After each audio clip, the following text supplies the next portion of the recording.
தியேட்டர்ஸ்ல run ஆயிட்டு இருக்க நம்ம விஷாலோட மகுடம் படம் எப்படி இருக்குன்னு இப்போ நம்ம பார்த்துடலாம். நம்ம விஷால் பார்த்தீங்கன்னா சென்னையில ஃபேமிலியோட சந்தோஷமா வாழ்ந்துட்டு வந்துட்டு இருக்காரு. அவருக்கு பார்த்தீங்கன்னா ஒரு சின்ன எய்ம் இருக்கு. அது என்னன்னு பார்த்தீங்கன்னா கார் வாங்குறதான். கார் வாங்கிட்டு ஃபேமிலியோட நம்ம விஷால் பார்த்தீங்கன்னா ட்ரிப் போறாரு. அப்படி ட்ரிப் போகல ஒரு சின்ன ஆக்சிடென்ட் ஆயிடுது. அந்த ஆக்சிடென்ட் யார் பண்ணாங்க, எதுக்காக பண்ணாங்க, இதுக்கு எல்லாத்துக்குமான பதில் தான் மகுடம். நான் வந்து பார்த்தீங்கன்னா இந்த படத்தோட டீசர் ட்ரைலர் பார்த்துட்டு மார்க் கண்டென்ட் மாதிரி இருக்குன்னு சொல்லிட்டு எக்ஸ்பெக்ட் பண்ணிட்டேன். ஆனா படம் பார்த்த பிறகு தெரியுது படம் ஆவரேஜ்ன்ட்டு. ஆக்சுவலி இது ஒரு நல்ல கதை தான். இந்த படத்துல என்ன மைனஸ்னு பார்த்தீங்கன்னா ரன் டைம் தான் 3 ஹவர்ஸ் வரைக்கும் இருக்கு. இந்த படத்தோட ரன் டைம் மட்டும் கொஞ்சம் ட்ரிம் பண்ணி படத்தை 2.5 மணி நேரத்துக்கு கொண்டு வந்தாங்கன்னா அந்த படம் இன்னும் பார்க்குற மாதிரி படமா இருக்கும். ஸோ அதை இவங்க பண்ணல. செகண்ட் ஹாப்ல ஒரு 30 மினிட்ஸ் முன்னாடி தான் இவங்க கதைக்குள்ளே போவாங்க.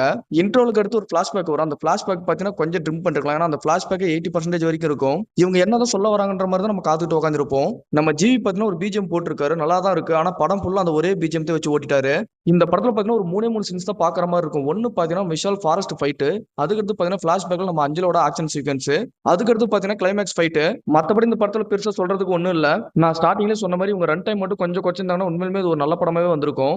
ஓவரால் எதிர்பார்ப்போடலாம் போகாதீங்க. Time pass one time try பண்ணி பாருங்க. இந்த மாதிரி சினிமா அப்டேட், சினிமா ரிவ்யூலாம் தெரிஞ்சுக்க நம்ம சேனலை சப்ஸ்கிரைப் பண்ணி வச்சுக்கோங்க.